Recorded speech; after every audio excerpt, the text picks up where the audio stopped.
It's incredible how many times that Manchester has reinvented itself. It has been evolving from back in the days of textiles in our mill buildings on up to biomed today. I have a pride in this city. It's been my home for 32 years. I've raised my family here. The kids that go through this school, they have this sense of loyalty. You got to earn your place. You got to earn that sense of respect. This was Milltown in the most traditional sense.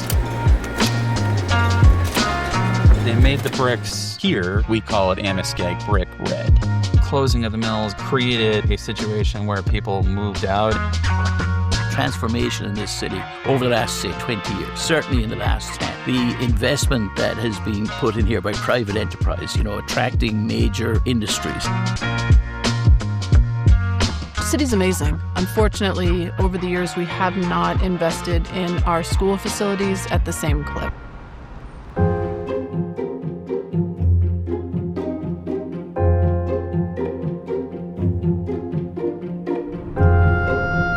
Manchester, sadly, has slowly become the least well-funded school system in the state of New Hampshire. School facilities are among the most antiquated in the state. Last school built in Manchester was 1995. We had a bunch of schools over 100 years old. The average age of our schools is 75 years. There was real need there in these buildings. They weren't large enough to accommodate the size of the populations we now had in them. 220 kids in here at this time, and it makes it obviously very loud in here. And this is the thing everybody talks about with Beach Street is there's no windows. Teachers that work in the basement or work in those interior classrooms, you don't know what's happening in the world around you. I mean, it's tough. Henry Wilson Elementary School, we knew very clearly students couldn't remain any longer. So students were here up to June of 2024. That was when they moved. Literally, this area right here would have been pull out for services. A little small partition is all that they really had. I think about the staff who stepped up from Henry Wilson Elementary to advocate for their school to be closed. That tells me the mindset in our district is one that is focused absolutely on our kids.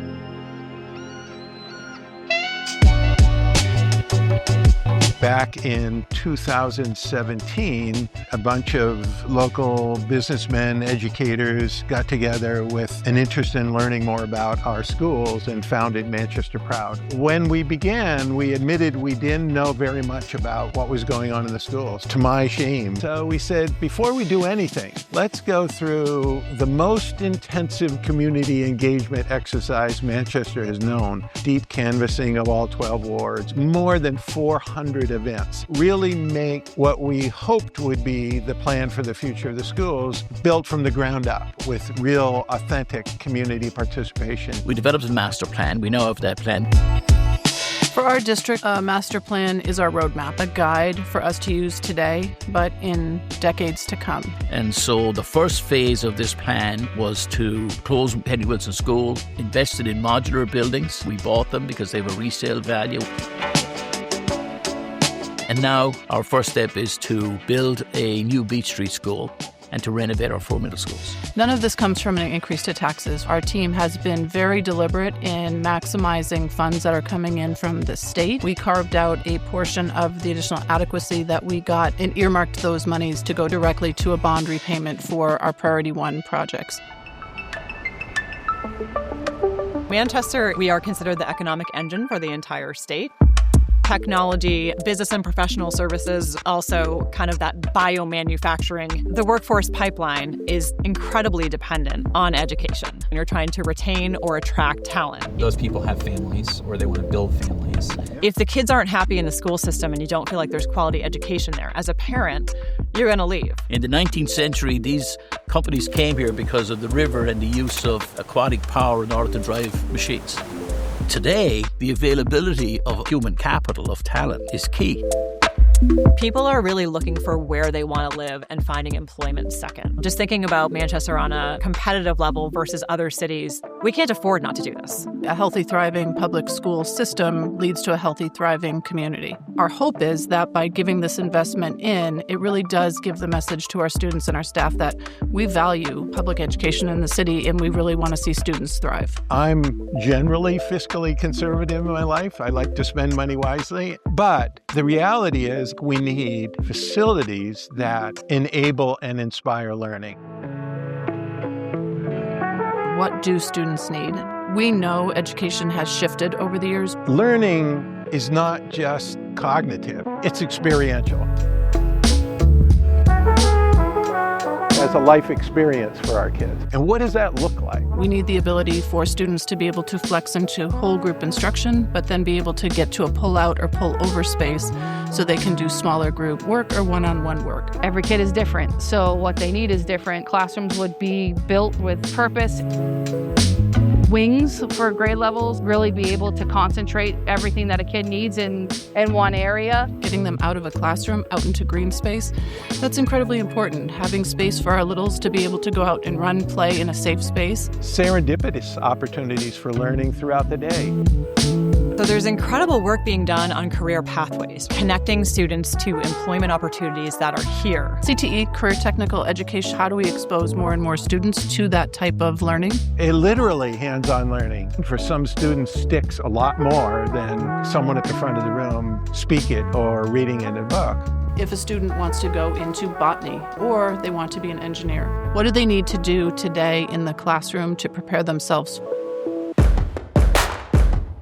Yeah, I would say to anyone on the fence about whether the plan is the right move, my first question would be, have you gone to see the schools in person? Have you taken tours? And usually they say no.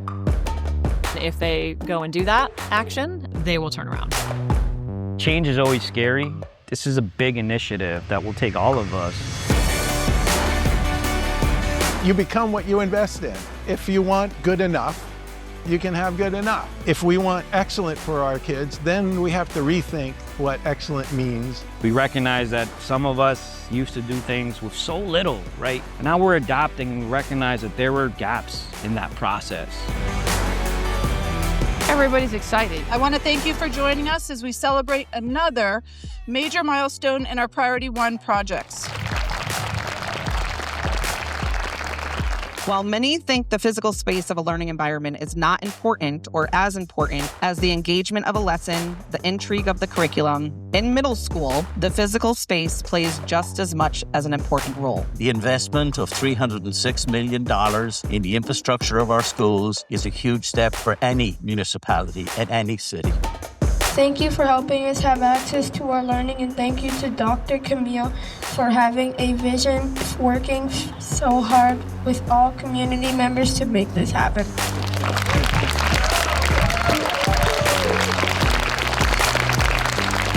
It's happening. Let's go. Feels fabulous to be here. How many thousands of kids are going to be impacted by this moment? When you see students start to identify, here's what the school is going to mean for us, here's what this change is going to mean, we're right on the money. Keep going, keep pushing.